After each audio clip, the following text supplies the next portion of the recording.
Bom, boa tarde a todos. Mais uma vez, bem-vindos ao Salão de Ideias da 23ª Bienal Internacional do Livro de São Paulo. Bom, esse é um dos 6 espaços de programação que tem a curadoria do Sesc São Paulo. Hoje a gente encerra, o ciclo de debates que tem acontecido aqui no Salão de Ideias, é a última mesa que a gente realiza aqui na 23ª Bienal Internacional do Livro, com muita honra para discutir a obra da Lina Bobardi, Além das Cidadelas, que é uma homenagem à arquiteta que completaria seus 100 anos esse ano. Ela, nascida em Roma em 1914, naturalizou-se brasileira em 1951. Sua obra-prima é o Museu de Arte Moderna de São Paulo, o MASP. Ela também projetou o Sesc Pompeia e a Casa de Vidro, um dos marcos da arquitetura paulistana. Sua trajetória será abordada pelo arquiteto Marcelo Ferraz e pela antropóloga da Unicamp, Silvana Barbosa Rufino. E a mediação do Abílio Guerra, que deve chegar logo em breve. Eu vou passar a palavra, então, para Silvana Rufino. Tenham todos um ótimo debate. Boa noite a todos, boa noite a todas. Só um detalhe, grafaram errado, é Rubino. Né? Sim, só um pequeno erro de digitação. É um prazer imenso estar aqui falando da Lina. Eu e o Marcelo, a gente brincava que esse ano a gente vai terminar com a nossa quase que cota de falar da Lina, porque justamente ela está sendo alvo de muitas e merecidas homenagens. Achei uma feliz coincidência falar da Lina num lugar chamado Salão de Ideias, porque se tem uma coisa que essa senhora tinha, era ideias. Não que ela fosse plena de ideias, imaginativa, criativa, não sei isso que eu estou dizendo, não é isso que eu estou querendo dizer. Que ela era alguém que brigava por suas ideias, enfim, levava suas ideias, as ideias dos outros, bastante a sério. Então, um pouco nesse sentido, eu quero falar de um jeito que eu sei que é bastante panorâmico, dada a circunstância, o tempo, tudo. Porque acho que tanto eu quanto o Marcelo, a gente seria capaz de falar da Lina 4 horas. Acabar com vocês, cansar vocês, dessa arquiteta que deixou obras tão emblemáticas na cidade de São Paulo. Emblemáticas por quê? Todo mundo conhece o MASP. Há uns 15 anos atrás, talvez um pouco mais, o Itaú fez uma pesquisa do que representava São Paulo.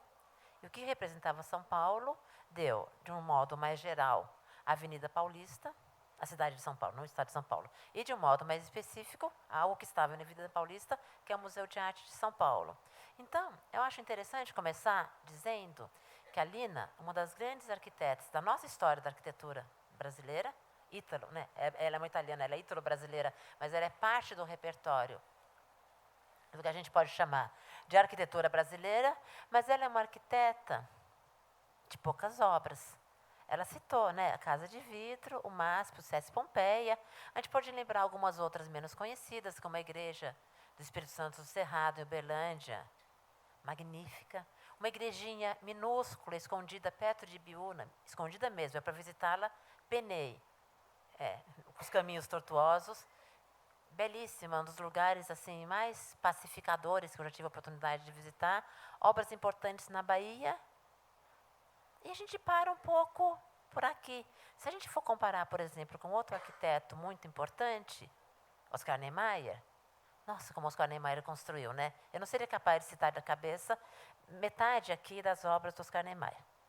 Não estou querendo, enfim, contrapor. Então a gente pode perguntar, bom, se a Lina, de fato, fez menos projetos, por que então vale a pena falar dela? Acho que vale a pena falar dela por algumas características relativas à qualidade desses projetos, sem querer com isso dizer que outros projetos não teriam grandes qualidades, e porque eu acho que trazer a Lina nos faz pensar um pouquinho no lugar do arquiteto do século XX. Que isso não se dá simplesmente pela quantidade de projetos, se dá talvez pela qualidade de seus projetos, a importância simbólica para as localidades que esses projetos terminam por adquirir com seu uso, com a passagem do tempo, etc. Bom, então, para dizer isso, eu estou querendo argumentar algo que sempre, em debate sobre a Lina, uma conversa que aparece. Nossa, a Lina era tão singular, ela fez tantas coisas diferentes. Ela fez cenografia, ela fez vestuário, ela dirigiu museu, ela fez exposição, ela escrevia, ela desenhava, ela fazia tudo bem, a danada, né? E aí, nossa, como a Lina era alguma coisa muito especial. Eu acho que a Lina era muito especial. Mas eu trocaria essa ideia de ser especial ou essa suposta singularidade da Lina, eu usaria um outro adjetivo para falar da Lina Bo-Bardi. Eu diria que a Lina, ela foi plena. Ela foi a arquiteta talvez mais plena que eu já tive a chance de estudar. O que eu quero dizer com plena? Quando Walter Gropius fundou a Bauhaus, não sozinho, né, com uma turminha assim, uma turminha mais ou menos que estava ali com ele, né, Kandinsky, enfim, outros professores, o Gropius disse uma coisa bastante interessante. Ele falou, de uma colher até a cidade, tudo é tarefa do arquiteto. O que ele queria dizer com isso?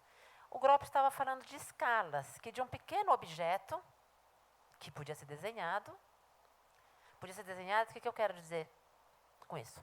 Era desenhado. Às vezes é mal desenhado, mas é desenhado. Eu concordo com um historiador do design inglês chamado Adrian Forty, que ele fala, tudo que está no mundo que não é da natureza foi desenhado, certo? Essa cadeira foi desenhada, essa também. Então, tudo que pode ser projetado, o Gropius estava dizendo, de um pequeno objeto utilitário até uma cidade inteira, tudo isso pode ser tarefa do arquiteto. Bom, e entre a colher e a cidade, o que cabe? Cabe tudo. O que a Lina fez? Tudo. Então, isso é ser singular ou isso é ter levado a tarefa do arquiteto do século XX tão a sério que fez tudo? Fez cenário, fez mobiliário, fez ilustração, desenhou ilustração de revista, fez os próprios projetos, desenhou seus projetos sendo usados. Os desenhos da Lina são peculiares em relação ao desenho de arquiteto, porque ela tem tanto... Vai ter uma exposição, uma parte da exposição que está sendo preparada no SESC, que vai falar dos desenhos dela. A Lina desenhava tanto o edifício, claro, com todas as especificações técnicas necessárias, como ela desenhava os possíveis usos do edifício. Ela desenhava o MASP cheio de gente, ela desenhava a senhora no fogão, ela desenhava a pessoa entrando no SESC. Isso é muito interessante. E esses espaços que são poucos, mas são marcantes. Outro dia, um colega meu que mora em outra cidade me escreveu, falou, Silvana, você que conhece o SESC também, onde que é o estacionamento do SESC? Eu falei, não tem. Ele disse, como não tem? Eu falei, eu nunca tive a oportunidade de perguntar para ela, mas a Lina, até onde eu sei, não tem no MASP. Mas como não tem? A minha hipótese é que a Lina estava tão preocupada com coisas importantes que ela não ia perder o precioso tempo dela de arquiteta e ocupar o precioso espaço do projeto pensando em como é que 3.000 carros iam parar. Isso era um problema dela, isso é um problema de arquitetura, isso é um problema de urbanismo, isso é um problema da cidade. Agora, não é interessante pensar que o MASP não tem estacionamento? Alguém já deixou de ir no MASP por falta de estacionamento? O SESC não tem estacionamento. Alguém já deixou de ir ao SESC por falta de estacionamento? A cidade que a Lina pensava, então, era talvez a cidade onde as pessoas andassem na rua, pegassem transporte público, enfim, se virassem com os meios públicos possíveis para chegar. E não essa cidade mesquinha do shopping center, onde a gente, antes de pensar no uso, está pensando em como é que as pessoas vão parar 4.000 carros. Mas isso, infelizmente, eu não tive a chance de perguntar para ela, mas eu acho que eu não estou totalmente errada. Então, esses projetos, embora até faltando essas coisas que muitos arquitetos, ou muitos construtores, ou muitos empreendedores consideram tão importantes, são projetos que vingam. Uma das coisas que eu mais gosto de fazer nessa cidade, eu sou paulistana, a gente sabe que é uma cidade, às vezes, difícil, né? Adorável e difícil, é o SESC. O SESC é um lugar onde, estou falando aqui, né, no evento do SESC, tá? Mas não é por isso. O SESC tem uma programação magnífica. Então, isso não precisa nem dizer. Agora, a gente vai no SESC a qualquer dia e qualquer hora, tem gente. E muitas vezes a gente vê umas pessoas no SESC usando o seu sagrado direito de não fazer nada. As pessoas não vão fazer nada no SESC. As pessoas vão conversar umas com as outras no SESC. Eu tenho que conversar com meu amigo, eu vou conversar com meu amigo no SESC. O SESC está incorporado por aquelas pessoas, independente ou para além de uma agenda. Se isso não é uma arquitetura que, com muitas aspas, dá certo, eu não saberia dizer o que é uma arquitetura que dá certo. Mas, enfim, como é que ela chega no SESC, né? Como é que, então, dessa pessoa que nasceu em 5 de dezembro de 14, chegamos a essa grande arquiteta que legou à cidade o Sesc Pompeia. É interessante a gente olhar um pouquinho para a trajetória da Lina. A Lina nasceu em 14. 14 é um ano quente na Europa, né? É o ano que está estourando a Primeira Guerra. A gente está ali, perto, né? Chegando perto da Revolução Russa. A Europa está tensa, mas já tem as primeiras vanguardas, o futurismo está com tudo na Itália.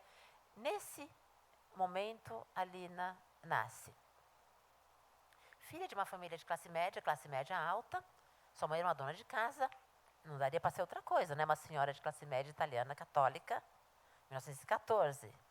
Seu pai era uma pessoa que cada vez mais eu acho que tem uma importância na vida da Lina.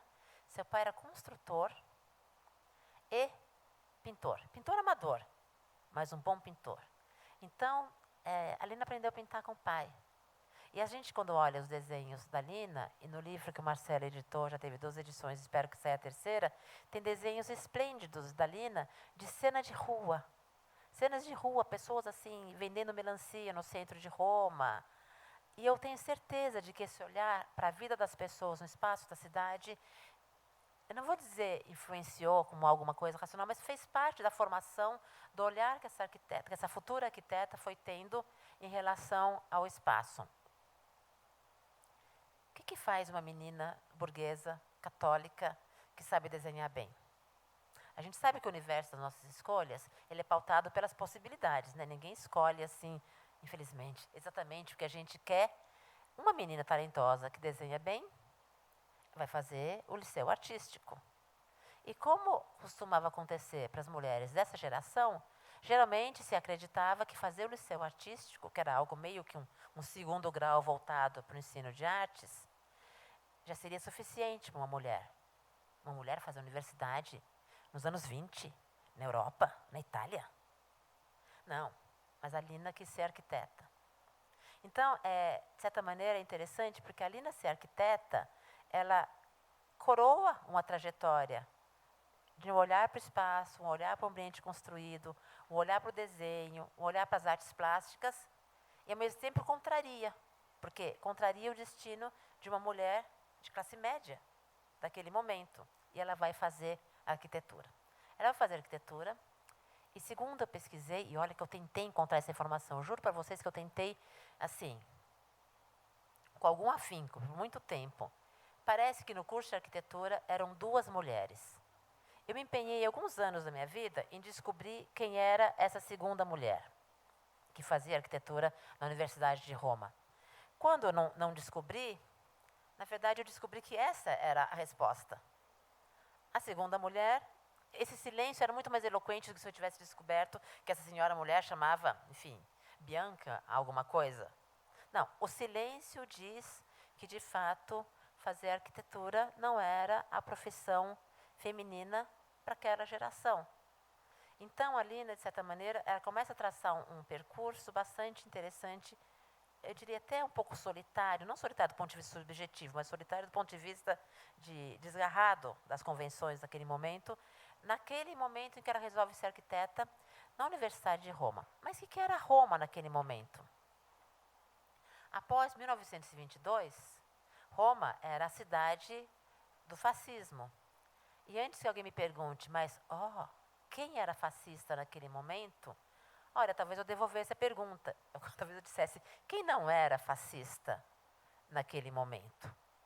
Pensando que a gente está falando de um fascismo que não é ainda o fascismo que se aliou ao nazismo, que não é ainda o fascismo que viria a perseguir os judeus. Era um projeto autoritário, sem sombra de dúvida, mas um projeto que tinha uma intenção de modernização da Itália. E não vamos entrar mais méritos, porque, enfim, não estou com isso fazendo elogios, mas, assim, se a gente vai olhar o campo artístico da Itália nesse momento, pessoas que a gente admira muito eram fascistas, ou em algum momento foram simpatizantes. Então, mas isso fazia com que a cidade de Roma tivesse um peso de cidade oficial muito forte. E a Lina, quando se forma, certamente para escapar um pouquinho disso, ela vai para Milão. E aí, como se fosse a alegria, né? Porque ela se formou, só um detalhe, ela não se formou assim, bombando, não, sabe? porque justamente o ambiente da universidade ainda era relativamente conservador e ela não era. Agora, como é que ela não era conservadora num ambiente universitário conservador? Bom, eu sou professora. Eu sei que ainda bem que os meus alunos vão muito além do que eu peço para eles fazerem. A vantagem de ser professor é quando os alunos não fazem o que você pede para eles fazerem. Eles fazem aquilo, mas no meio do caminho eles encontram alguma coisa que interessou mais e vão por outros caminhos. Então, certamente, Lina foi nos anos da universidade, por conta da convivência com os alunos mesmo, enfim, como eu digo, com a moçada, obviamente, foi lendo outras revistas, foi vendo outras informações. Então, quando ela foi fazer um trabalho de formatura, ela não fez assim o trabalho de formatura que aquele curso, que tinha uma pegada mais conservadora, esperava. Então, ela tirou uma nota como se fosse, o sistema métrico, o sistema de nota italiano é outro, mas digamos assim, ela deve ter passado com 8, 8,5. Quer dizer, não é que ela foi aclamada, mas ela passou. E segundo uma tese que eu li, uma tese muito boa, o seu professor e diretor da universidade, da faculdade de arquitetura, que era um italiano, esse sim, fascista de carteirinha, o arquiteto preferido do Benito Mussolini, ele se chamava Marcello Piacentini. Ele teria dito algo muito engraçado. Engraçado não, né? Engraçado assim, modo de dizer. Que teria dito assim, deixa se formar. Ele não gostou do projeto. É mulher mesmo, é bonita, vai casar. Uma bela ragazza. Vai casar, não vai fazer arquitetura mesmo. Ou seja, ele tratou a Lina como se fosse café com leite. Casou, né? Casou com seu inimigo, Pietro Maria Bardi. Inimigo, enfim, não belicoso, mas inimigo no debate da arquitetura italiana daqueles tempos. Pietro Maria Bardi era uma pessoa extremamente importante. Ele editava uma revista chamada Quadrante, uma revista ligada ao fascismo, uma revista que se terminava alguns artigos com "é isso que o Duce deseja". E o Duce tem sempre razão, que obviamente era quase que um carimbo que vinha pronto. Ele fazia uma defesa da arquitetura moderna. Ele fazia uma defesa contundente da arquitetura moderna naqueles anos difíceis. Foi ele que levou Le Corbusier para Roma. Do mesmo jeito que Lúcio Costa trouxe Le Corbusier para o Rio de Janeiro. Então ele fez um pouco esse papel de trazer, e ele era jornalista e corria a Europa, pelo menos, enfim, atrás de notícias de arquitetura. Então, com isso, ele trazia um pouco essas outras informações. Claro que a Lina lia isso tudo, antes de conhecê-lo.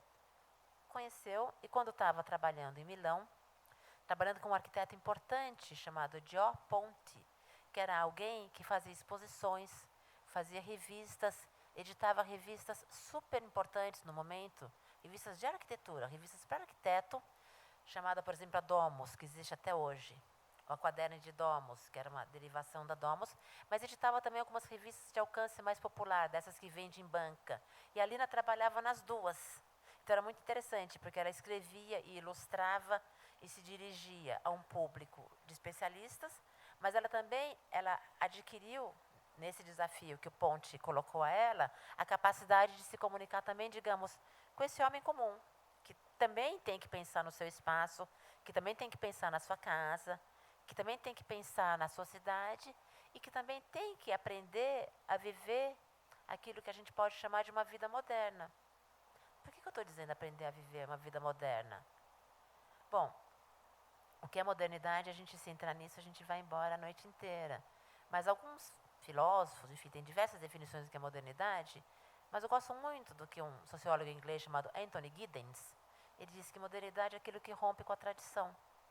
Bom, o que é a tradição? Tradição é aquilo que a gente já sabe fazer, né? Nós sabemos viver por tradição. Nós sabemos fazer assim, eu sei viver como minha mãe vivia, eu sei viver como minha avó vivia. Mas naquele mundo que se urbanizava, que se industrializava, as pessoas não sabiam mais como viver naquele mundo. É aquilo que Walter Benjamin fala, de uma geração onde o pai andava numa rua, no caso uma rua de Paris, e a rua tinha cocô de cavalo, porque os bondes eram puxados de tração animal, e o filho anda naquela mesma rua de bonde elétrico. Como é que como é que as pessoas aprendem a viver nesse mundo em mudança? Então as revistas eram muito mais importantes do que a gente pensa, porque de certa maneira essa imprensa estava tematizando justamente as mudanças espaciais, as mudanças do objeto cotidiano daquele mundo em transformação. Então, Lina aprendeu muito, tenho certeza, com Ponte, mas ela se casa com Bardi. E por se casar com Bardi, entra na pauta um projeto novo, para a sorte nossa, né? Porque a Lina podia ter ficado na Itália e ter sido uma grande arquiteta italiana, azar o nosso. A Lina veio com o Bardi para o Brasil. Eu menciono muito o Bardi, e já fui repreendida várias vezes por isso, porque as pessoas falam assim, não, mas a Silvana vem aqui para falar da Lina e fica falando do Bardi. Porque eu cada vez mais vejo... Oi, Abílio. E cada vez mais eu vejo a importância dessa parceria. Importância que não é um consenso. Eu sei que há pesquisadores, porque o mundo dos pesquisadores se conhece, que costumam escrever Lina Bo, em vez de Lina Bo Bardi, como se fosse uma tentativa de reforçar a autonomia da Lina e apagar a importância do Bardi. Vocês querem saber o que eu acho disso?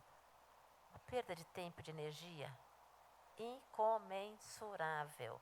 A Lina ela tem os primeiros projetos, a entrada dela nesse campo da arquitetura brasileira se dá nessa parceria.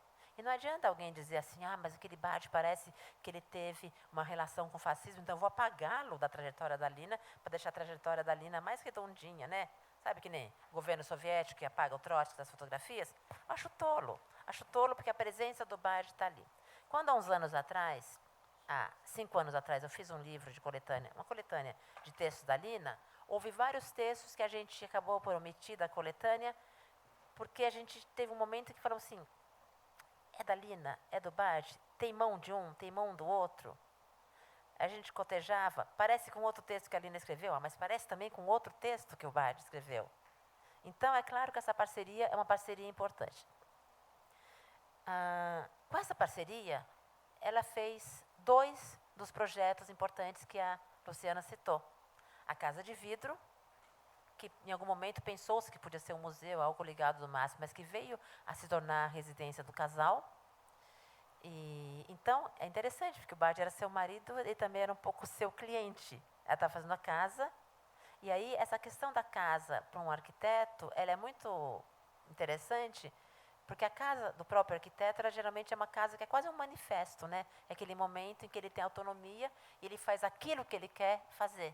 Não é a casa que ele faz para o outro, né? Aquele fantasma que é o cliente que quer a casa de tal jeito que tem que ter uma negociação. Então, é aquela casa que ela é quase um manifesto do que seria um jeito de bem morar numa cidade como São Paulo. E é também com a parceria com o Bardi que ela vai trabalhar nas 2 versões do Museu de Arte de São Paulo, o MASP, que funcionou nos primeiros anos no edifício da 7 de abril, e ela faz o que há de mais marcante, era um edifício que já existia, mas o que havia de mais marcante, mais impactante, talvez mais autoral da Lina naquele momento, que é uma expografia, né, que é uma museografia que não utiliza as paredes. Essa museografia que traz a obra para uma relação, digamos, você está na obra, junto com a obra, naquele espaço. Isso, é claro, não foi uma invenção da Lina. Por quê? Porque a Lina, como eu disse, ela morou em Milão, no pós-guerra. E isso era o debate museológico, museográfico, das exposições de Milão no imediato pós-guerra. Era como não usar a parede, porque a parede, você põe um monte de quadros na parede, é quase como se a parede virasse ela própria um grande quadro. E como estabelecer uma outra relação. Então, outros arquitetos trabalhavam de maneira semelhante, mas é que está o bacana da Lina. Ela podia não estar inventando isso, não ser a primeira a inaugurar essa maneira, mas ela fazia de uma forma muito adequada, e muito adequada à situação nova onde ela se encontrava, que era um Brasil, que era São Paulo, uma cidade que não tinha outros tantos museus para dialogar com o MASP. Tá, tinha a Pinacoteca, tinha o Museu Paulista, tinha outros museus, mas digamos, não é assim, um museu a mais que aconteceu na cidade. Quando o MASP foi inaugurado, isso era algo de muita responsabilidade, porque ia ser, naquele momento, o museu da cidade, com aquele acervo incrível que o MASP tem. Então, isso se reveste uma importância muito, muito, muito notável mesmo, como mostrar essas obras. Não apenas mostrar essas obras, mas como mostrar. Como mostrar numa relação de respeito com o visitante. Como mostrar numa relação em que o visitante tem que dizer, nem que seja para si mesmo em silêncio, o que ele acha daquela obra. Como mostrar sem impor um circuito, seja dado pela cronologia ou por alguma classificação que venha prévia do museu, você tem que seguir aquele circuito em fila indiana. Então isso, no começo dos anos 50 em São Paulo, é claro que isso era muito novo. É claro, e aí é a minha opinião pessoal, claro que isso era muito bom. E aí a outra obra extremamente importante que ela vai fazer, vai ser a segunda versão do MASP, onde aí sim, aí eu acho que tem, para mim, um grande pulo do gato, porque ela continua fazendo, bom, para além do edifício, que já seria o suficiente, né? Porque aí quando ela vai fazer os cavaletes do museu, ela continua seguindo aquele partido, né, aquele princípio de que a obra não está na parede, mas é como se ela levasse essa ideia milanesa de 1945, 6, 7, ao seu ponto máximo, quando ela desenha aquele cavalete de cristal, com aquela base de concreto, e deixa as obras quase que flutuando naquele museu. E aquele museu, eu costumo brincar com meus alunos, quem viu, viu, né? Quem não viu, I'm sorry, né? Quem não viu, perdeu, e não sei se algum dia veremos de novo. E é uma experiência impressionante, porque é uma experiência que eu digo, era eu criança, andando em São Paulo, e eu, de repente, tinha que ir pela Paulista. Criança não estou falando criança de 3 anos, estou falando criança de 12. E eu subi ali, e eu era fissurada, metida, né? Imagina, com 12 anos, me achando nas bailarinas do Degas, eu ia circulando aquilo ali, até chegar no fundo, onde tinha umas bailarinas do Degas. E era uma experiência de estar naquele espaço, você e aquelas obras. E ou seja, estar no museu era uma experiência espacial. Não era só uma experiência de você contemplar a obra e falar, nossa, que bonito, ou que não bonito, ou que gosto, não gosto, gosto, médio. Era uma proposta não civilizadora daquele público inculto, era uma proposta que respeitava, que levava a sério a capacidade de julgamento daquele público do museu. Então, essa é uma chave, talvez, por que a Lina, com poucos projetos, era tão importante? Talvez seja por aquilo que esses poucos projetos incluíram. E aí, meu tempo já foi embora, né, porque eu me animei aqui um pouquinho, mas eu poderia falar um pouco do SESC, mas acho que eu deixo porque acho que no SESC, alguma dessas questões do respeito ao público, do levar o público a sério, desse levar a sério, que já estava naquele desenho que fazia cenas de Roma, se reproduzem, mas, enfim, se reproduzem não, continuam. Entre uma coisa e outra, a gente sabe que a Lina passou alguns anos na Bahia, isso é um capítulo à parte maravilhoso dela, mas eu acho que é um pouco aquilo que eu argumentei no começo, de uma arquiteta cuja importância não está pela quantidade de obras, mas pela relação que ela permite que as pessoas estabeleçam com cada uma dessas obras. E aí, né, deixando a Bahia de lado, a Bahia quieta, nessa inóspita cidade de São Paulo, é quase como se ela tivesse construído micro-ilhas, micro-espaços de generosidade urbana possível. Obrigada.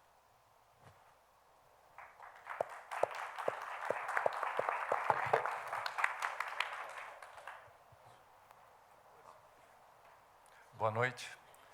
Meu nome é Abílio Guerra, para quem não me conhece, acho que ninguém me conhece. E peço primeiro desculpas pelo atraso. Houve uma confusão aí do horário. Eu perguntei se eram às 8, sim, mas acho que devia estar barulho aqui. 8h18 é meio parecido, né? Então, eu estava me preparando para chegar bem cedo e cheguei atrasado. Então, desculpe. Eu só um pouco para me orientar, todo mundo aqui é arquiteto? Quem é arquiteto? Não? Você começou direto a falar Quase arquiteto. uma arquiteta. Eu fiz um panorama muito geral, Abílio. Foi o... Estourei os 15 minutos em 10, mas... Sei. Você falou do histórico dela anterior? Da vinda, etc. Eu falo um pouquinho. Você fala. Não, eu vou falar. Então, até para não atropelar as questões, eu vou passar já direto para o Marcelo e depois eu faço algumas considerações. Bom, boa noite. Essa pergunta foi importante, saber se são arquitetos ou não. É bom também saber que a gente está falando para um público não de arquitetos, né? Um público genérico, geral, e que se interessa pela Lina Bardi. Ela se nomeava Lina Bardi, não Lina Bobardi. Ela atendia o telefone dizendo, sou aqui Lina Bardi. Bom, eu vou ler um texto pequeno, desculpa se é chato ler, mas eu vou tentar ler sem ser chato, que diz assim, que quem era esse estranho ser, esse arquiteto Lina Bobardi? Arquiteto porque ela se chamava arquiteto, porque em italiano não tem arquiteta, como tem agora a presidenta, tem toda essa coisa, mas ela dizia, sou arquiteto, Lina Bobardi, que há tanto tempo nos deixou, que gostava de cumprimentar com oi bicho, e sem esconder a doçura dizer, eu sou barra pesada, ela gostava de dizer assim, só para barbarizar. Lina foi ativista da resistência ao nazifascismo na Itália durante a Segunda Grande Guerra. Depois, nos anos 60 e 70, 1960 a 1970, participou intensamente do movimento da contracultura e da luta contra a ditadura militar no Brasil, tendo que responder ao inquérito policial militar sobre suas atividades subversivas por 2 longos e difíceis anos.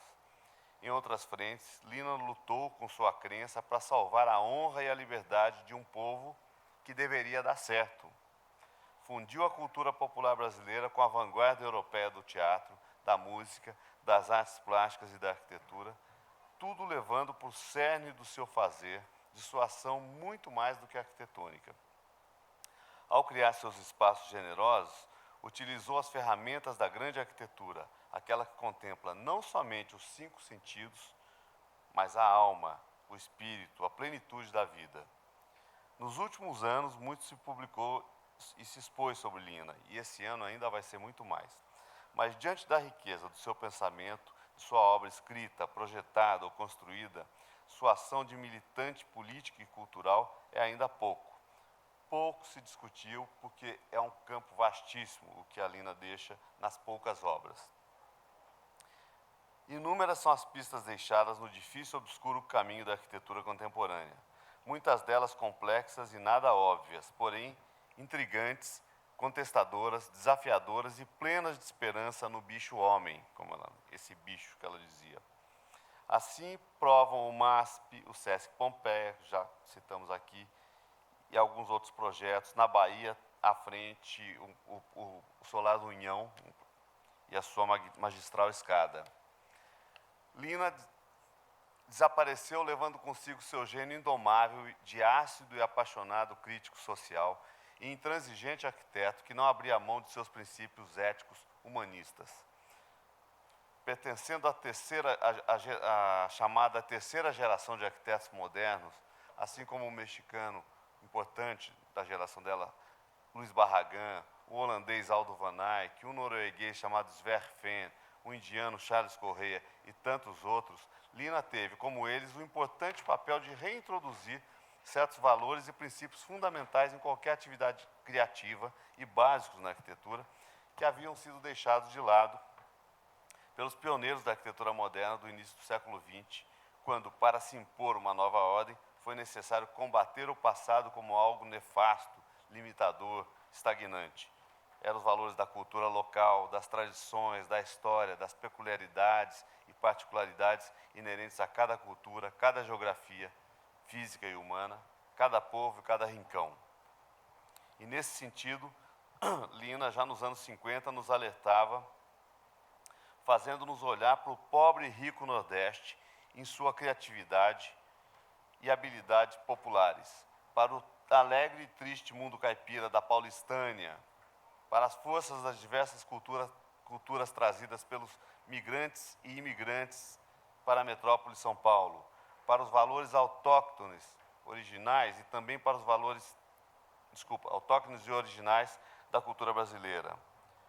Na arquitetura de Lina Bobardi, podemos ver o florescimento de uma cultura artística brasileira e seus múltiplos vínculos com a história e o moderno, com o popular e o internacional ao mesmo tempo. Lina ajudou os brasileiros a descobrir seu próprio país sem o ranço do passado colonial escravocrata. Basta lembrar as antológicas exposições A Mão do Povo Brasileiro, em 1969, África Negra, em 1988, ambas no MASP. no mesmo MASP que, com o complexo de inferioridade, baniu os geniais cavaletes de vidro, que a Silvana acaba de citar, criados por Lina para sustentar a coleção de pinturas, com ele levando parte de seu caráter e de sua força fundadora. Lina Bobardi é, sem dúvida, expoente do pensamento arquitetônico brasileiro, apesar de nunca ter se aliado a nenhuma corrente. Também não fez escola, no sentido formal de projetar. Espalhou sementes de pensamento. Continuará com o legado de sua obra e ação, alimentando a produção da arquitetura, ajudando a pensar e propor uma nova vida para nossas sofridas cidades. Certa vez, questionada sobre o que era a arquitetura ou qual o seu papel no mundo atual, respondeu: para mim, aspas, para mim a arquitetura é ver um velho ou uma criança carregando um prato de comida, caminhando com altivez, com dignidade de um ator no palco, desfilando num dia qualquer da semana no restaurante do Sesc Pompeia. Lina se referia às possibilidades de atuar na realidade através da arquitetura, através da criação de espaços que são recipientes da existência, como é um termo criado por um arquiteto chamado Stephen Hall, mas pensar na arquitetura como recipiente da existência, em sua capacidade de alterar comportamentos, dignificar, confortar, ser útil. Lina, sempre que pôde, combateu a procura formal, o exercício da composição, o belo clássico.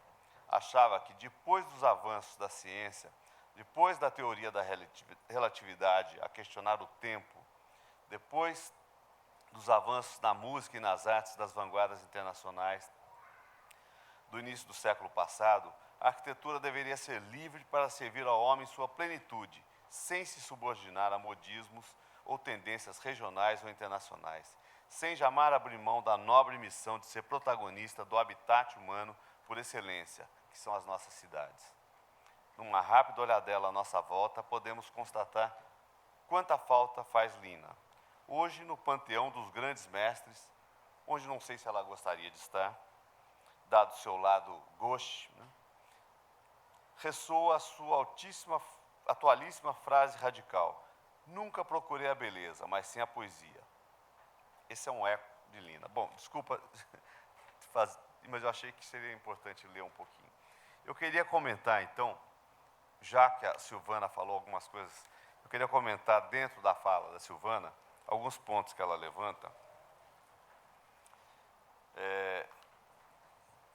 Primeiro, com a citação do Adrian Forte, que ela diz que a oposição entre humanidade e natureza, tudo aquilo que não está na natureza, que não é da natureza, mas que foi feito pelo homem, projetado, construído pelo homem, é humano. Tal.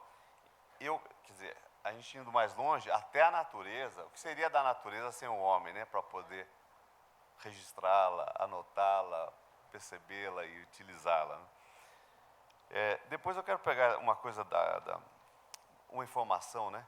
No Sesc Pompeia, para aprovar o projeto do Sesc Pompeia, nós desenhamos 200 vagas de carros. Mentira! Aquela rua central e todos os espaços em volta dos prédios eram vagas de automóveis. Só para aprovar, porque é obrigatório ter estacionamento em qualquer coisa que você faça, no museu e tal. Agora, com a lei nova do zoneamento, isso está mudando e vai mudar. A ideia é não incentivar estacionamento. O carro que se vire. O carro tem que se virar, não tem que ser um ser quase que, né, humano. Não, ele tem que, quem tem carro, que dê um jeito. E foi aprovado e nunca entrou um carro no Sesc Pompeia, assim como no MASP não tem carro. Isso não impede as milhares de pessoas que vão para lá durante os fins de semana e durante a semana. Só para informar essa coisa, né, ela já estava lá no MASP, depois no Sesc, muito adiante de um acontecimento que começa a ser agora implantado na cidade, não é? Desincentivar o automóvel. Falando da questão dos desenhos da Lina, que a Silvana falou, ela desenhava, provavelmente começou com o pai, né, que desenhava muito bem, pintava, e ela captava essas cenas da rua que o pai observava aparecendo nos desenhos daqueles do Bruegel, que observa o cara vendendo melancia, o cara na feira, uma criança brincando, empinando uma pipa. Então, esse olhar de captar, ele também, de prospectar, para a Lina também é um olhar de projetar. Porque quando você registra no desenho, você já seleciona o que você vai botar no papel. Você pode não estar pensando, vou desenhar isso, você está desenhando, mas aqui existe um filtro grande e uma seleção. E essa seleção já é parte do projeto. Então você prospecta como se estivesse buscando uma coisa lá de trás e jogando para frente, projetando. E o jeito da Lina projetar eram umas aquarelas que muita gente fala, é um pouco infantil, tal. Não é nada infantil. De infantil nos desenhos dela tem só a liberdade para desenhar, que isso ninguém tira das crianças, né? As crianças têm total liberdade. E a Lina conseguiu manter, de certa maneira, essa liberdade das crianças até o final da vida. Olha que é uma coisa impressionante, porque a gente, quando é criança, é genial, faz coisas geniais, desenha, fala coisas geniais. À medida que a gente vai para a escola, a gente vai virando um pouquinho mais imbecil, até chegar com 16 anos, ir para a faculdade, vira o adulto completo que somos, travados, aquadradados pelo mundo que nos cerca, para aprender a fazer coisas, ser mecânico, no sentido, não ser mecânico, mas olhar para as coisas dentro de visões que já colocaram na cabeça, ser aquele ser quadrado. Perde completamente a liberdade que tinha quando criança.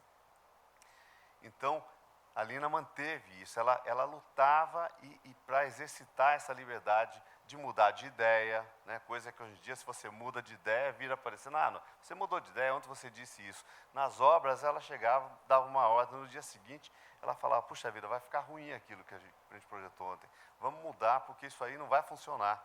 Os engenheiros ficavam loucos, mas ontem a senhora disse que era assim, agora vai mudar. Ela falou, mas vai ficar ruim.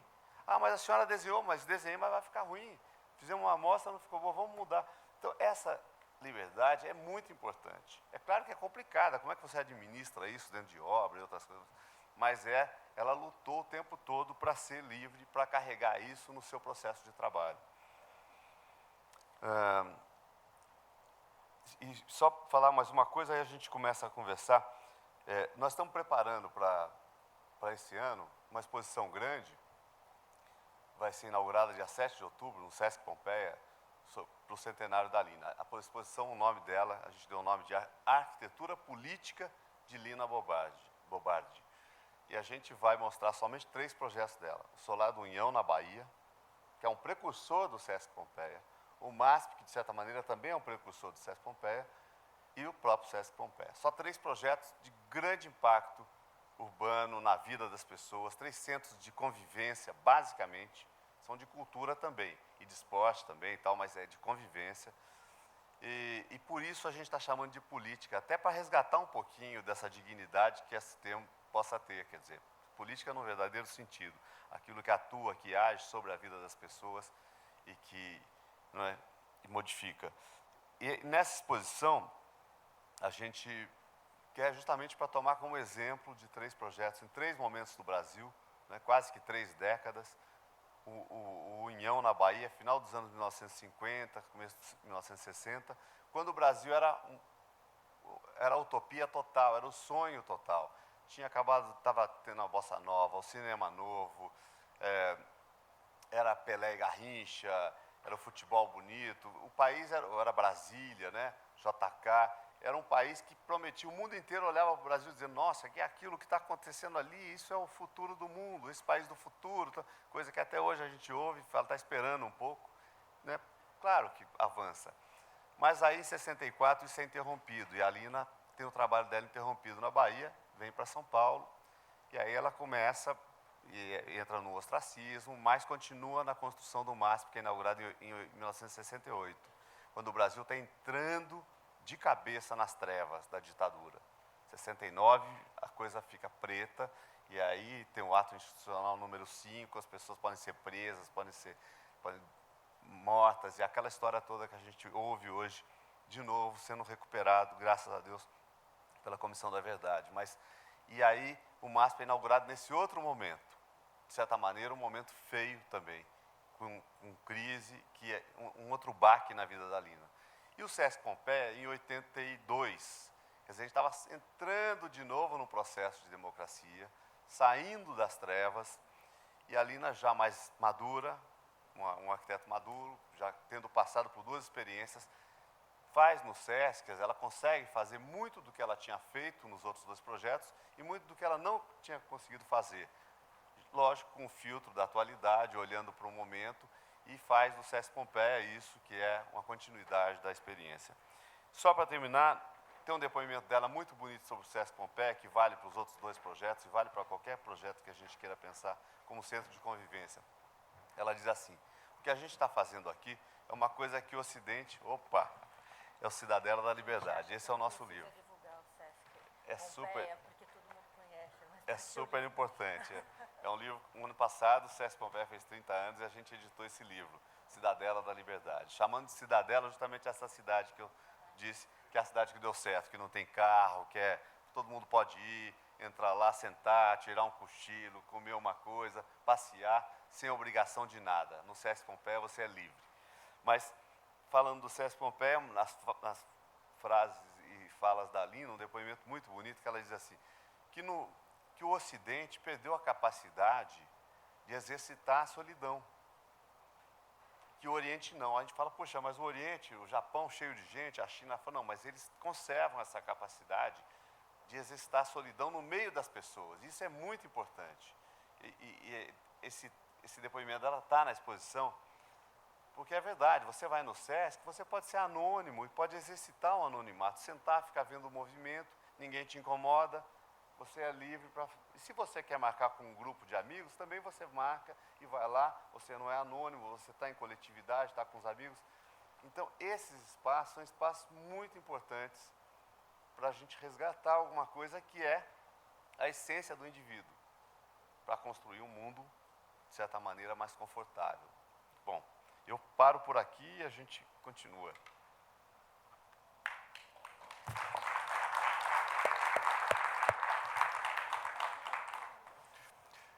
Gostaria de fazer rápidos comentários. É importante lembrar, reiterar o que já foi dito, que a Lina, italiana, nascida na Itália, que vai passar parte da sua já maturidade depois de se formar arquiteta em Milão, ela enfrenta a experiência da guerra. A guerra da destruição e, o que é mais importante, ela enfrenta a guerra do lado de quem perde a guerra. Ela, assim como a Itália, como derrotados, mesmo que ela participe enquanto pessoa, enquanto agente político e cultural na resistência, trata-se de um país que perdeu a guerra, com todas as mazelas e todas as questões a serem reconstruídas. Ela chega a fazer documentários sobre essa devastação e que acaba sendo publicado em uma das revistas que ela estava, na ocasião, participando. Quando ela vem com Badi para o Brasil, logo no pós-guerra, ela faz parte de uma legião de outros intelectuais que estavam saindo dos países, principalmente derrotados, em especial a Alemanha e Itália, no caso da Europa, e que vão buscar caminhos outros em outros países. Lógico que a rota preferencial é para os Estados Unidos. Há alguma dificuldade, há fechamento de porteiras, né, os destinos alternativos, dentre eles, é o Brasil. O Brasil que Lina e Badi se defrontam quando chegam aqui, logo depois da guerra, pelas portas do Rio de Janeiro. Quase todo mundo que vinha para cá, vinha para o Rio de Janeiro. E para lá eles vão, e vão ficar um pouco menos que um ano. Se eu estiver falando errado, vocês me corrijam. E vai ser lá também que Badi vai fazer o primeiro encontro com a intelectualidade brasileira e já vai fazer rapidamente exposição no MAN, que está nascendo, que funcionava nos pilotis do Ministério da Educação e Saúde Pública, um dos primeiros prédios modernos do Brasil e tido como um do primeiro arranha-céu integralmente com fachada de vidro. Então, esse edifício era emblemático também de um país que tinha participado muito pouco da guerra. Nós mandamos uns pracinhas, temos pracinhas enterrados na Itália, mas aqui, a não ser um ou outro submarino, algum navio, nós não tivemos ataques em terra, portanto, tal como Estados Unidos, passamos incólume, né, no que diz respeito à destruição. Então, era um país da construção. Então, nós tínhamos muito um caráter, que era o caráter do laboratório. Aqui, na América, no caso, América Latina, no Brasil, era possível experimentar, era possível testar o novo. Nós não tínhamos essa mácula da derrota e tínhamos toda uma história a ser feita, a ser realizada.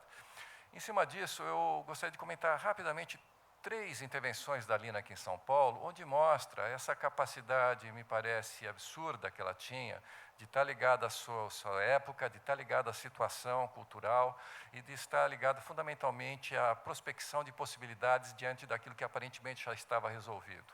Primeiro, a sua própria casa, que ela projetou para morar com seu marido, Bardi, parece que a inauguração é 51, por aí.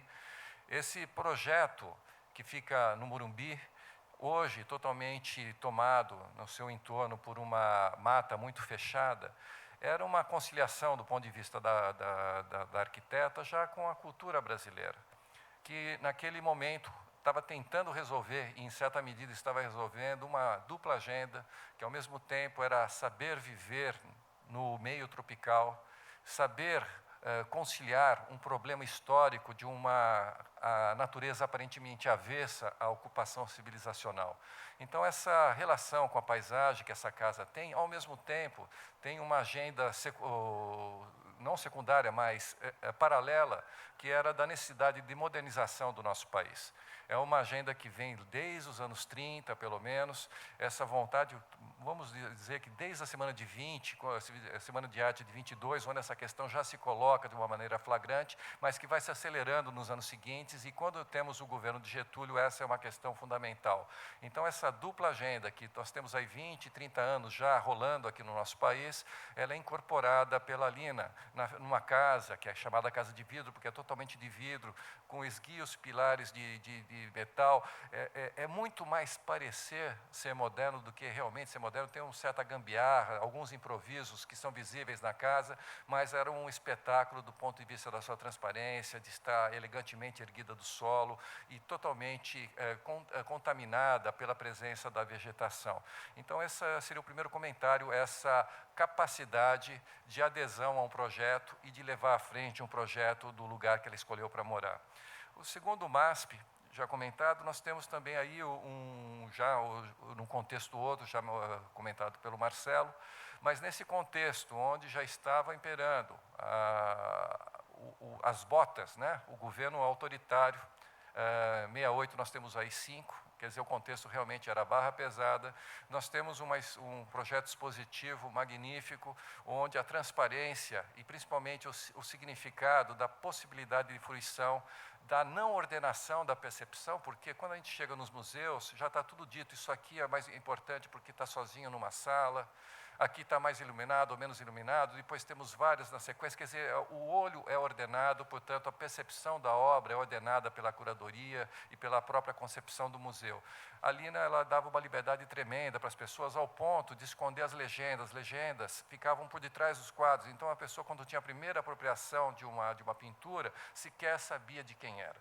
Então, porque a gente tem uma certa tendência a gostar do Picasso, independente de qualquer coisa. Então, era realmente uma forma de contaminação da percepção que era muito interessante.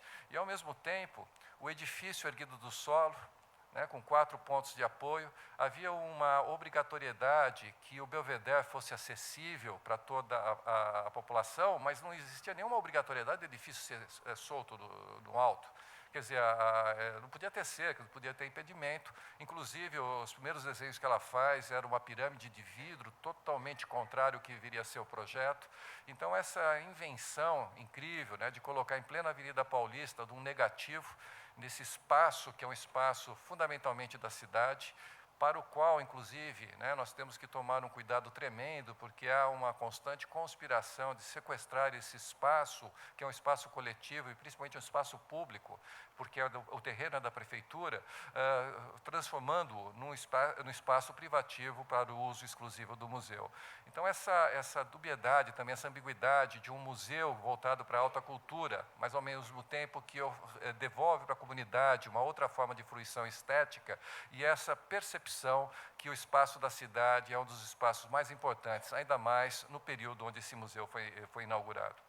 E, por fim, um comentário sobre o SESC, já foi devidamente comentado aqui, mas realçando e ressaltando a série de exposições que a Lina faz, já com o SESC funcionando, muitos deles voltados para as crianças, como que era, mil brinquedos para a criança brasileira. Eu tive a oportunidade de ver essa exposição quando ela foi exibida. É uma coisa inesquecível que, por acaso, foi agora remontada novamente pelo SESC de uma maneira magnífica, não é? São coisas imperdíveis, onde essa visão sobre a cultura brasileira, principalmente sobre a cultura popular, no sentido da apropriação e principalmente da qualificação e da elevação daquilo que muitas vezes é colocado um pouco de escanteio, que é visto do ponto de vista do folclore, como uma curiosidade, quase como uma manifestação destinada à extinção. Então, essa incorporação, a valorização e a percepção que isso, no fundo, é o que melhor nós podemos produzir em dadas circunstâncias, é um trabalho incrível. Outro dado do SESC, e a Lina sempre, e isso é típico dos grandes arquitetos, é sempre essa sobreposição de coisas. A arquitetura é muito cara, não dá para a gente ter uma única explicação e uma única demanda para construir as coisas. A própria visão dela sobre o patrimônio, da preservação do conjunto, que não é uma ideia original dela, mas, de qualquer maneira, ela leva à frente com muita garra, com muito empenho, e no sentido que aquilo que era, e é a expressão da própria Lina, um espaço do suor, um espaço do trabalho, se transforma por inversões múltiplas em um espaço do ócio, o espaço da tranquilidade, o espaço da fruição.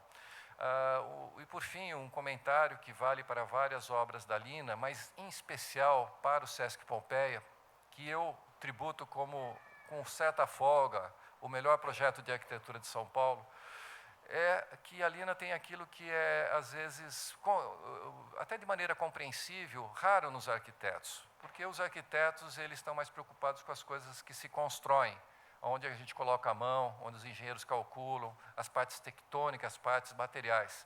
Acontece que a arquitetura ela é dúbia, ela é dupla. Você constrói não só aquilo que se coloca as mãos, mas onde nós colocamos o corpo, ou seja, o vazio. A arquitetura ela é tectônica, mas é espaço também, espacialidade. E a Lina, ela sempre fez espaços para as pessoas estarem, para espaços para serem vividos, para espaços de encontros, de socialização, de harmonia, até de conflitos também. De qualquer maneira, de pessoas agindo dentro do campo da sociedade. Então, esse formidável espaço, a coisa mais prazerosa que pode ter para um paulistano, é levar um arquiteto estrangeiro conhecer o SESC Pompeia, porque não há a menor chance de erro. É um fascínio que é impressionante, porque há uma contaminação, qualquer que seja o horário do dia. Vocês podem ir de manhã cedo, vocês vão pegar as senhoras do bairro, muitas vezes elas vão assistir aqueles programas horrorosos de culinária lá no SESC, na televisão. Um pouco mais à tarde vão ter os esportistas passando, alguma exposição. À noite é muito show eletrônico, então aquele espaço que é muito enraizado na Pompeia, ele vira, na verdade, um espaço cultural metropolitano, porque vem pessoas de São Bernardo, São Caetano e de outras cidades para assistir os shows que acontecem à noite. Então, esse espaço que vai sendo contaminado pela vida e vai se transformando conforme as horas vão passando, e ao próprio passar dos dias da semana, é uma lição cotidiana, até de certa humildade, né, para os arquitetos, que no fundo o que importa é reunir as pessoas, não é? E isso me parece que a Lina nos ensina até hoje. E daí também o enorme e crescente interesse que ela tem, não só no Brasil, mas também no exterior. Aos poucos, o Marcelo deu uma contribuição, que é o lance inicial, fazendo o primeiro livro importante sobre a Lina, que é uma coletânea das obras. Esse livro, depois, teve outras contribuições. Também eu tive a oportunidade de editorar um livro sobre a Lina.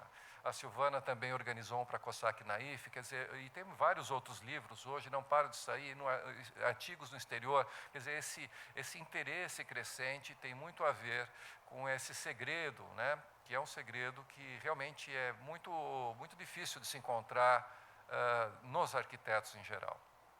Bem, esse é uma pequena contribuição. Na verdade, eu tinha escrito algumas coisas aqui, mas também acho que não vem ao caso, porque seria inverter demais a situação.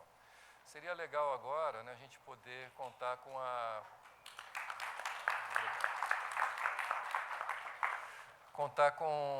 participação de vocês, né? Tem muita gente, ou quase todos não são arquitetos, não vão querer ser arquitetos, mas conhece o SESC, conhece o MASP, e gostariam de perguntar alguma coisa sobre essa figura formidável chamada Lina Bardi. Muito obrigada pelas informações, foi muito interessante. Eu queria perguntar uma coisa a respeito da obra escrita. Eu venho das letras e eu fiz um estudo sobre a arte, sobre a figura dela, sobre a Casa de Vidro, sobre a relação da Casa de Vidro com a vida dela. E eu peguei uma frase muito importante. Eu fiz uma pesquisa nas obras do MASP. Eu fui no MASP fazer, na biblioteca do MASP. E eu peguei uma frase, ela dizendo da dor de ver a Europa acabada. E aí eu achei muito importante a Casa de Vidro como casa onde ela iria morar e com essa significação toda que eu percebi hoje, né, ouvindo vocês. A minha pergunta é, como é que é a obra sobre os escritos dela? Você fez qual é, eu queria indicação bibliográfica. E onde... Não, não é não. É uma informação pública importante. Foi piada interna minha comigo. Não, indicação bibliográfica que acabou de não falar que eu fiz um livro para Kozak Naif, que tem uns 40 artigos dela, que eu e a Marina Grinover, que é a pessoa que, meu braço direito e esquerdo, nessa seleção, selecionamos diante de um contingente bem grande de artigos que hoje também, na época, não estavam todos disponíveis. Então, o livro teve esse papel de tornar disponível aquilo que às vezes estava, um numa revista lá longe, outro não sei onde, outro no jornal, outro numa carta ao Conselho do Patrimônio, e nós reunimos num livro. Então, esse livro chama Lina por Escrito e está aí, existe. O critério para a seleção desses 40 artigos foi qual? O critério foi importância para arquitetura? Não, o critério foi que falasse de vários temas importantes para ela, alguns que nos ajudassem a entender alguns projetos dela, outros que também demonstrassem essa relação que ela tinha com a cultura popular, a relação que ela tinha com o museu e as formas de se expor, e a relação que ela tinha com o patrimônio. Então, não é um livro, digamos, os artigos estão dispostos cronologicamente, mas eles foram escolhidos tentando pegar... Eu falei no começo que a Lina, digamos, pensava em várias frentes, né? Então, a gente tentou nessa seleção, que foi super difícil. Eu digo para você que foi muito mais difícil do que parece, porque chegou um momento que eu queria fazer um livro com 200 artigos e a editora falou, isso não existe. Tá? Pode desistir que esse livro vai custar R$300, ninguém vai comprar. Isso que você quer? Eu falei, não. Eu falei, então pode cortar. Aí cortei. Melhor 40 que as pessoas leiam do que 200 que as pessoas não leiam, né? E aí foi esse critério da seleção, de tentar dar uma introdução das várias possibilidades, das várias questões que preocupavam a Lina, inclusive os artigos, aquilo que o Marcelo falou, ela mudava de ideia no que ela escrevia também. Então, os artigos, às vezes, se a gente vai ler, às vezes ela está dizendo algo num artigo que depois ela diz que não é bem isso, o que mostra também, o que para mim era muito importante, um pensamento sempre em construção e sempre em revisão. Fora isso, você vai encontrar em boas bibliotecas a revista Habitat, e na página do Instituto Bard, hoje é possível ver alguns artigos que estão online, e acho que é isso. E, claro, o livro pioneiro do Marcelo, mas que não é exatamente um livro de artigos, é um livro que tem artigos, tem desenhos e tem projetos. Uma questãozinha só, eu até fiquei feliz de saber que vai haver uma exposição no Sesc Pompeia. Hoje, por acaso, eu passei rapidamente no Museu da Casa Brasileira, de manhã, para encontrar uma pessoa e vi uma exposição muito interessante lá. Magnífica. Eu acho que até para o público é importante saber que tem outra exposição, e eu queria que você falasse, ou que vocês dessem uma notícia, ou qual é o viés, porque eu não sabia e eu nem vi, nem visitei. Então, nesse ano, quer dizer, no centenário, a gente montou um comitê. Nós três fazemos parte desse comitê com o Instituto Bard para meio coordenar esses acontecimentos. E a exposição do Museu da Casa Brasileira é a primeira que foi inaugurada. Que cada exposição que vai acontecer, a gente está pensando em pegar um viés, né? A do Museu da Casa Brasileira é maneiras de expor da Lina. Então ela pega pelo lado das exposições, desde os suportes expositivos, fisicamente falando, até essa questão do MASP, por exemplo, de colocar atrás do quadro o nome do pintor e tal. Então tem está muito bonita, muito bem montada, muito cuidadosa, muito bem selecionada. É a primeira. A segunda vai ser essa do MASP. E eu acho que outras devem acontecer por aí. inclusive no exterior. Essa comissão envolve pessoas ligadas ao Sesc Pompeia. Infelizmente, o MASP acabou não participando, não que não tenha sido convidado. Nós temos a participação de pesquisadores, o próprio Giancarlo Latorraca, que já trabalhou no Instituto Bardi, ele é atualmente no Museu da Casa Brasileira, ele é o curador da exposição. Então, são pessoas que vêm ao longo dos anos e até de décadas estudando a Lina Bardi. Vale ressaltar também que, em relação aos textos que você comentou, que a Lina ela trabalhou em revistas na Europa, inclusive numa que é importante até hoje, a Domus, não é? E aqui ela montou a já mencionada revista Habitat, que durou muito, sei quanto, 15 anos mais ou menos, Habitat pelo menos, cerca de 15 anos, com vários números publicados, e ela era a editora.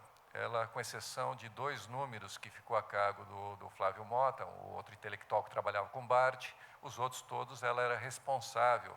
Então ela escrevia, inclusive ela escrevia com pseudônimo muitas vezes, né? Ela se escondia atrás como é que era? Alencastro. Alencastro. E ela também, portanto, ela tem um número expressivo. E outra coisa é a questão dos temas, né? Porque a Lina, ela era designer gráfica, ela era designer, fez móveis, né, cadeiras, ela trabalhou com moda.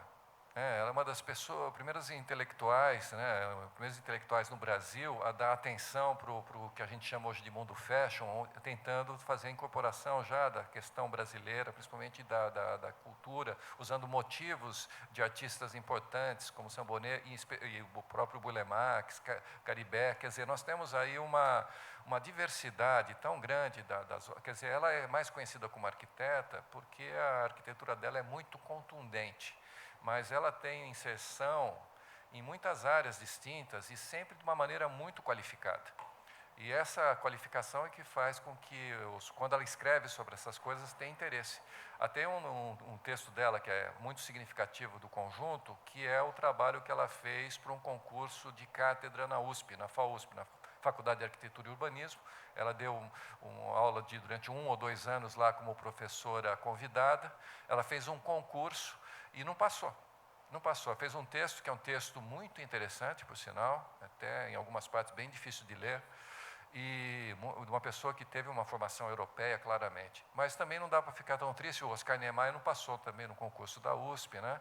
E vale lembrar que o Oswald de Andrade também não passou na FEFELESH, né? Então, ela está bem acompanhada. Bom, daqui a pouco vai começar a ficar feio para a gente que já passou em concurso e entrou para dar aula, Bíblia, não faça isso. Eu queria só fazer um comentário complementando o que eles falaram em relação a essa exposição que está no Museu da Casa Brasileira. Primeiro eu diria, imperdível, é para ir.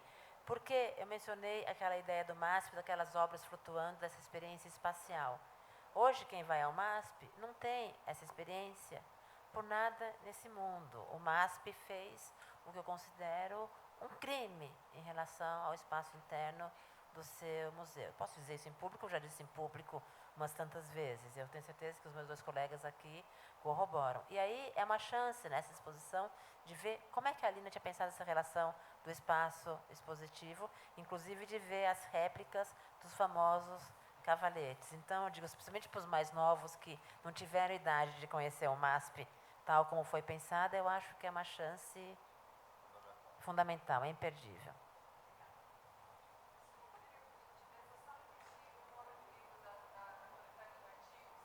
Lina por escrito, tá? Era o nome que eu chamava ele de brincadeira e a editora acabou aceitando.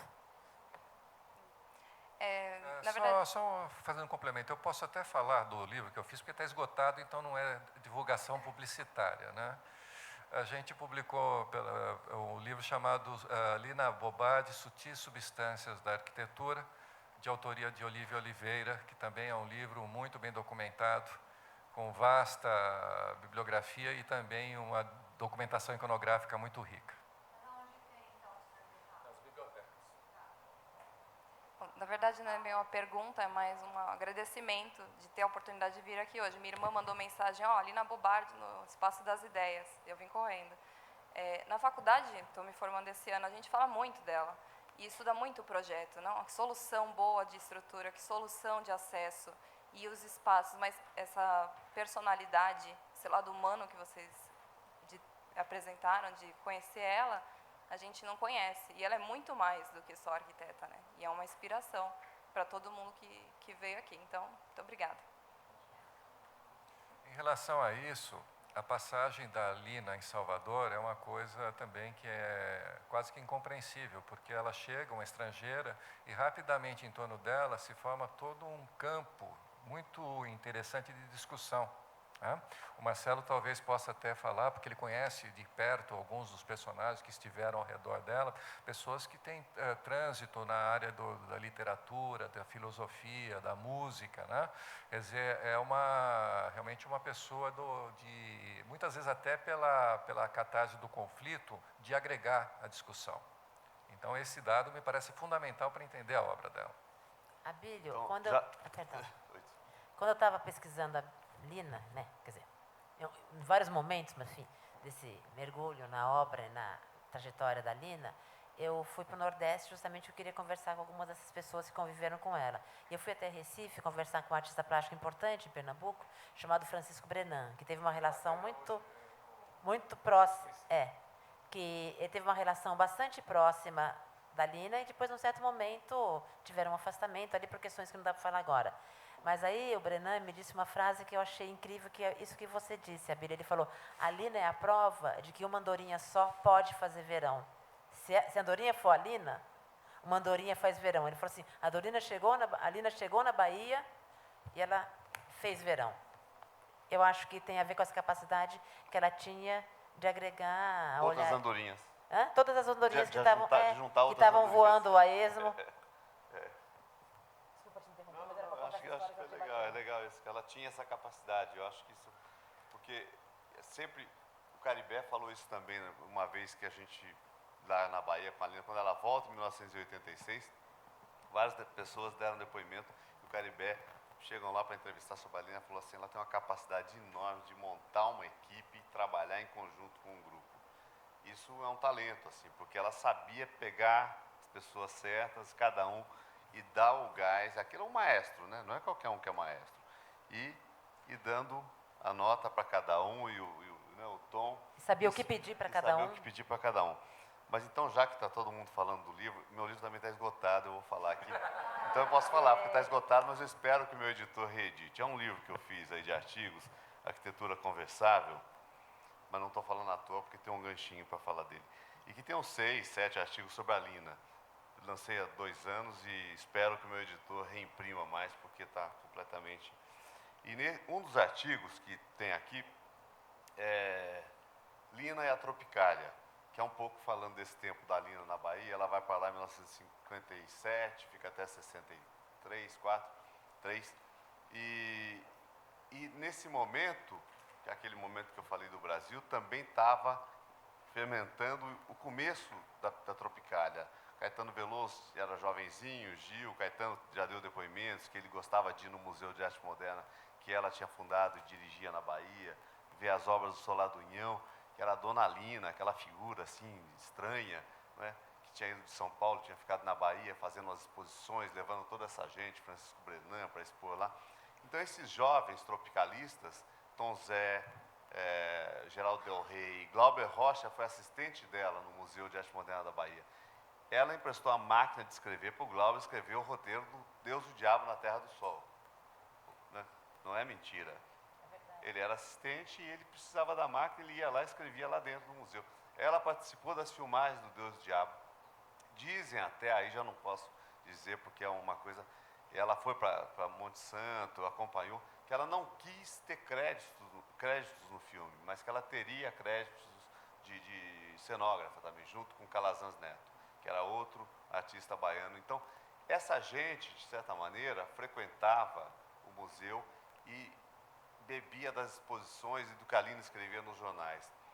Mas, e nesse artigo que eu digo aqui, que eu conto essa história, no final, a pergunta é, mas Lina era tropicalista ou não era tropicalista? Porque ela era uma europeia, ligada às vanguardas europeias lá do começo do século passado e tudo mais.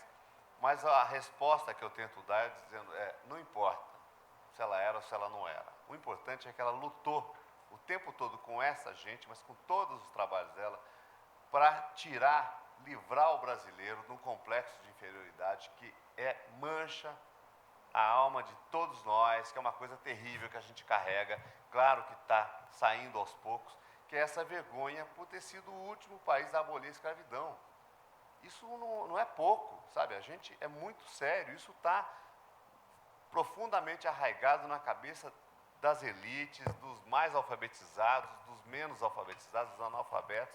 É uma coisa pesada que a gente carrega. Essa mancha que faz com que a gente tenha vergonha de se comportar assim, assado, que faz com que, num certo momento, Fernando Henrique, quando era presidente da República, Fernando Henrique Cardoso, uma figura intelectual, né, uma elite total, numa viagem ao exterior, diz, meu inglês está um pouco ruim. Isso, para mim, é sinal mais do que notável do que é o complexo de inferioridade. Quer dizer, ele não precisava nem falar inglês.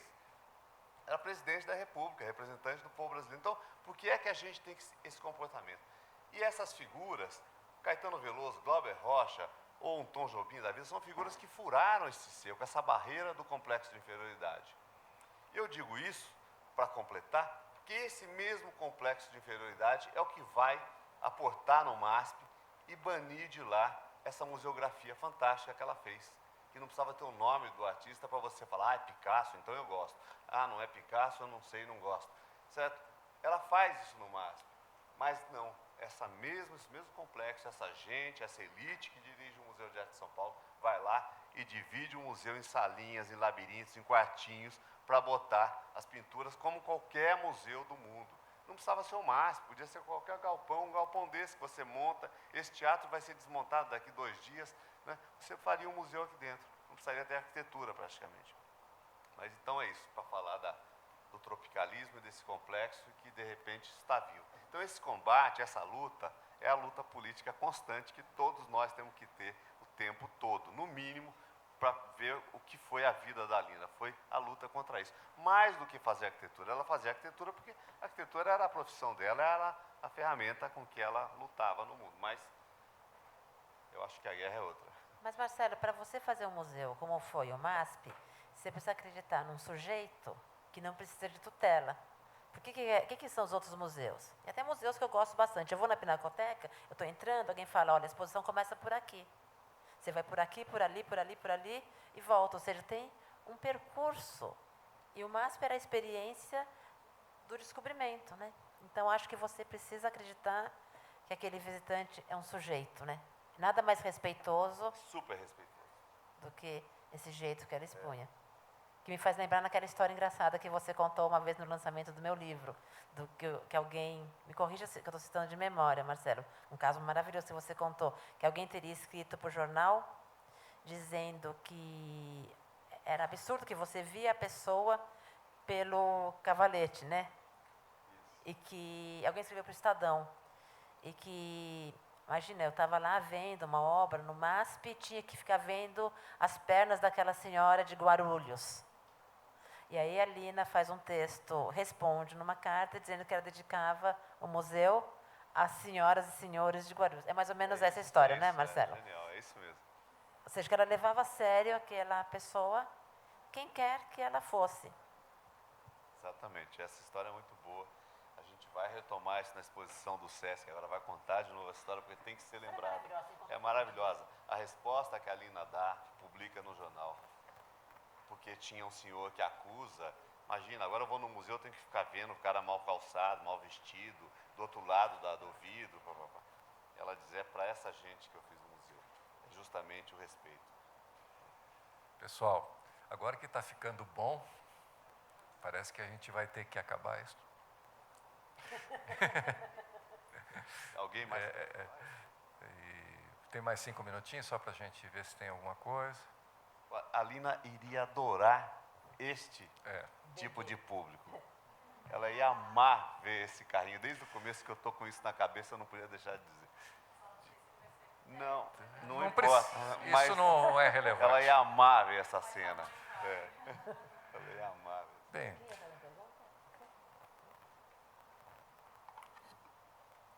Tem mais alguém que faz alguma questão?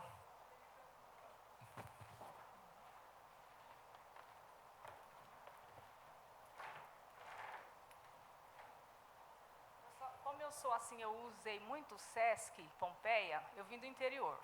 Então, eu vim de uma cidade do interior e morei muito tempo sozinha no centro de São Paulo. Então, aquela solidão imensa, né? Então, eu quero parabenizar essa arquiteta. Eu usei muito o Sesc nessa solidão, né? De estar morando em São Paulo, fazendo magistério, e não tinha para onde ir, não tinha dinheiro, né? Para gastar naquela época, que tinha desemprego também em São Paulo. Aí eu pegava a bolsa cheia de lanche, inclusive eu estou com meus lanches na bolsa aqui, que eu vim para a Bienal com os lanches, né? E ia para o Sesc. Então, eu sempre falei, mas que espaço gostoso dentro de São Paulo, né? Que beleza para mim. Então, uma hora eu sentava, ficava quietinha, outra hora eu comia o lanche da bolsa, outra hora eu descia um pouco lá. Então, assim, eu quero parabenizar essa arquiteta que me emociona, né? Fez parte de uma época mais jovem da vida. E hoje eu continuo frequentando o Sesc, né? É um espaço maravilhoso. Eu queria perguntar para vocês que numa exposição que eu vi lá, um vídeo, eu nunca li nada sobre a Lina. Então, eu fui uma vez no Sesc e tinha um vídeo lá que punha assim na orelha e mostrava a vida dela, né? Uma televisão, e eu via o filme dentro daquele aparelho no ouvido, né? E ela falou sobre os espaços, aqueles buracos que tem na parede, para o cidadão ver a cidade como se estivesse vendo de uma caverna. Isso é uma pessoa que é do interior, que foi criada nas coisas mais simples da vida. Eu falei, nossa, que legal. Você queria estar aqui contando mesmo. Olha, Então, você para não mim, sabe o espaço foi muito... Esse arrepiado espaço com me isso. preencheu, né? É. Então, eu acho muito o Sesc é um espaço maravilhoso, e também eu queria só falar sobre assim, saudoso fascismo, que jogou a Lina para cá, né? E a Segunda Guerra Mundial. Excelente, excelente. Em relação ao Sesc, tem uma historinha rápida, que eu não sei se é vero, mas é bem trovato, né? Que alguém reclamou com a Lina que caía chuva lá dentro do espaço esportivo, e ela disse para a pessoa assim, fala assim, mas minha filha, parece que era uma moça, um atleta tem que ser espartano. Então, quer dizer, essa coisa muito aguda em relação à vida, né? Que as coisas não são passivas. E muito bonito o seu depoimento, eu entendo que ele encerra a nossa...